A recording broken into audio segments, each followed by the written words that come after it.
Good evening, and welcome to another insatiable version of Diatribes from the Voice of Doom. Now here's your unmitigated and unsatisfied host, Voice of Doom.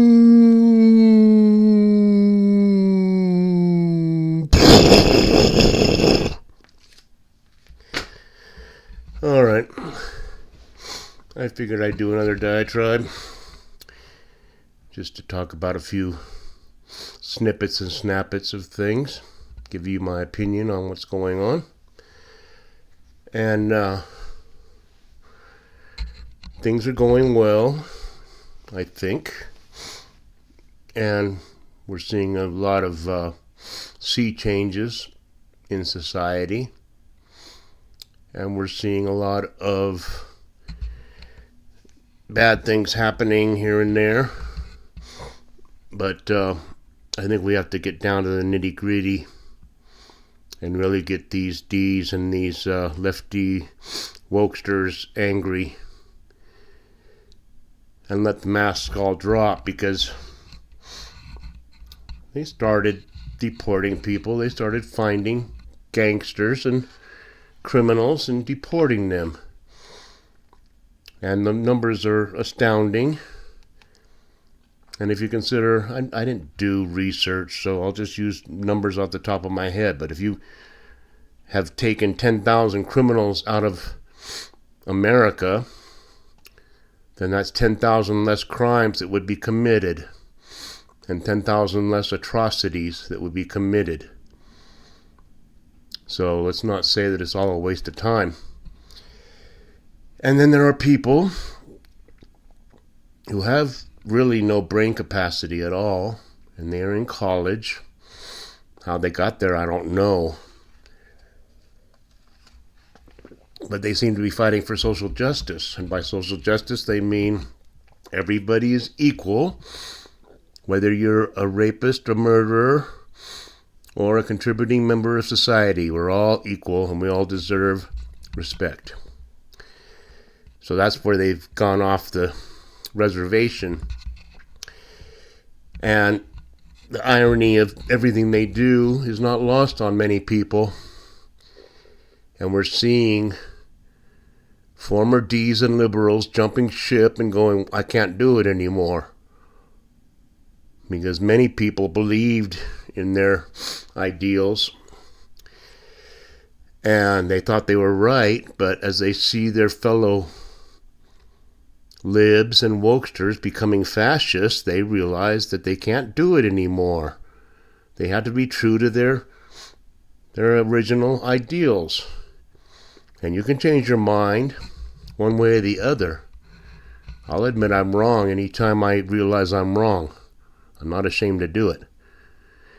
But some of these people like Anna Kasparian, and even soon to be, and they won't admit it, but they will be there sooner or later, people like Bill Maher and Stephen A. Smith. And I would suggest to you watching Stephen A. Smith's interview with Tom Homan, the border czar, that was just posted today. And the guy's a good interviewer. I got to tip my hat to him.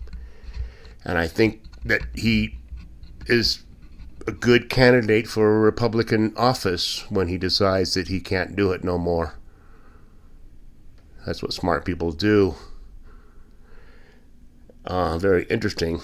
Anna Kasparian is jumping ship on her liberal Young Turks ridiculousness, because she realizes if she's true to her ideals, she can't put up with this liberal fascism. Now, let's go on to some other ironies. Okay. We need electric cars. If you keep driving your gas-guzzling, carbon-spewing vehicles, this earth will be over in 5 years. Okay. That's what we heard for the last 12 years. And so people started buying electric vehicles thinking, I'm helping. I've already told you what a scam and what a ridiculous notion it is. It's not ready for prime time, first of all. I mean, look at the history of the car. Once the car became mainstream in the 20s, and, that time period, they made an infrastructure in order to accommodate those self-same cars. They turned the wagon trails into highways and into roads and avenues. And they built gas stations everywhere. So the oil companies realized, hey, millions and millions of people are going to want a car. And eventually everybody's going to want a car. And we will put the gas stations in place to accommodate them and make trillions and trillions and trillions of dollars over the next 100 years. Okay. Now we want electric cars. Okay. Cleaner. Doesn't spew. Okay, I won't go into the details of how the car is made, where the products come from, and how they're obtained, and what the consequences are of an accident with an electric vehicle, or what the cost outlay will be in order to have an electric vehicle, and how inconvenient it'll be, because it's not ready for prime time yet. So you let the rich people, buy the electric cars to feel like they're doing good and feel like they're cool and the first kid on their block. And then you iron out the kinks later. Now, I'm sure we will have a car that will not run on on oil in the near future if we survive. And I don't think it's going to be electric cars either. I think it's going to be solar cars, because it's a more abundant source of energy, and I think it can be done. I think they already have the technology to do that, but they don't want to do it because they know the sun is free, and they can't have that. But we'll get away from the pigs that will stymie progress for their own profit, and we'll get on to something else. They're burning, or they're doing damage. They're vandalizing electric cars and Tesla factories, because Elon had the utter audacity when he used to be their hero, building electric cars for the world. Now he's enemy number 2 because he allied himself with Orangey. Now, Elon, I don't know, people think he's a genius, and I think he's a genius, but he's not well spoken. He doesn't know how to answer things. He's not a politician. I notice when he's interviewed, he stops and thinks a lot and then doesn't come up with a very great answer half the time, but he's very smart, and if someone tells him, hey, find all the waste in government, it's like, well, that's not very hard. It's like finding water in the Pacific Ocean. So he got to work on that, and the last thing the U.S. government wants is private sector people jumping in and checking out their expenditures. And we all know why. Because we've wasted trillions upon trillions of dollars just to fund the bureaucrats and fund the elitist lifestyle of living in nice houses and going on vacations to Europe and Australia and whatever else they want to do on our dime, because we can just create these charities. We can help people. And we will get the government to grant us $10 billion, which we will spend $5 on to help some poor homeless guy. And the rest we will divvy up amongst ourselves. Now, we all know there's corruption. Now, I'm not satisfied with what's going on. I know Orangey's doing his best. I know he's a workaholic. And so, if he wants to get things done, he better damn well kick it into high gear. and by extension, his cabinet, his Department of Justice, his FBI, and everyone else should try to match his energy, because they're much younger than him and they can't keep up, and they have got to keep up. Now here's what I need to have happen very soon.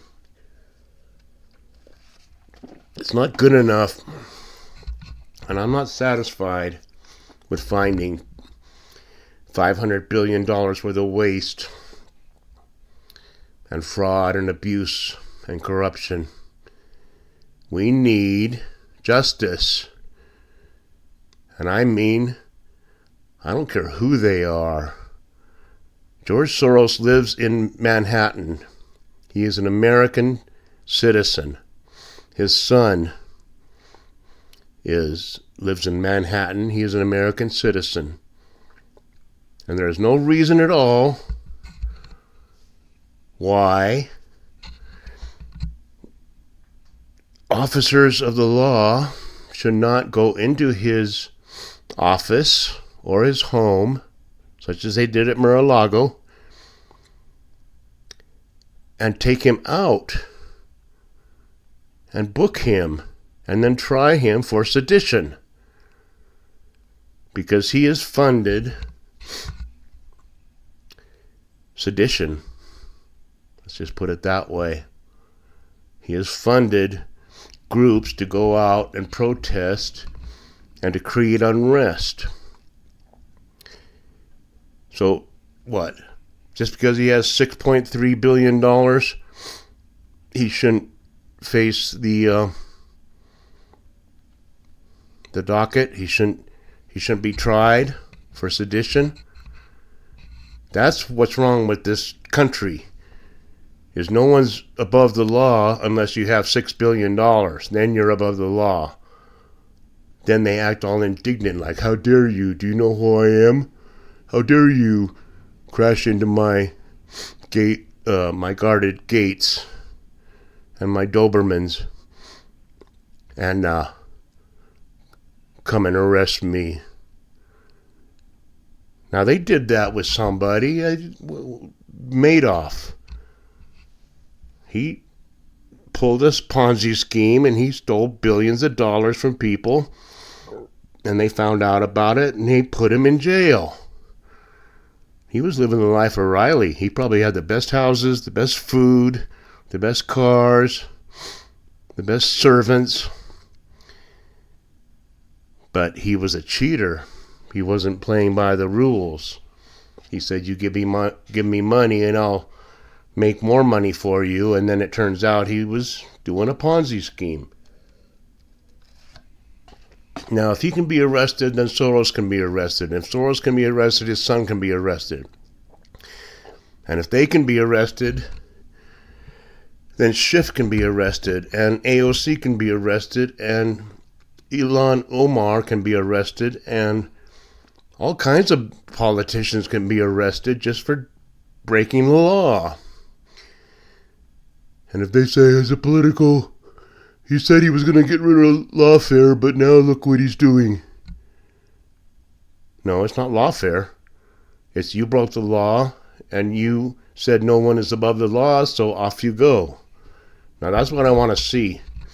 So Orangey better get it together, because if he thinks he's a workaholic, then he better get to work, and he better get his underlings to get to work to get these damn oligarchs and corrupt politicians in prison.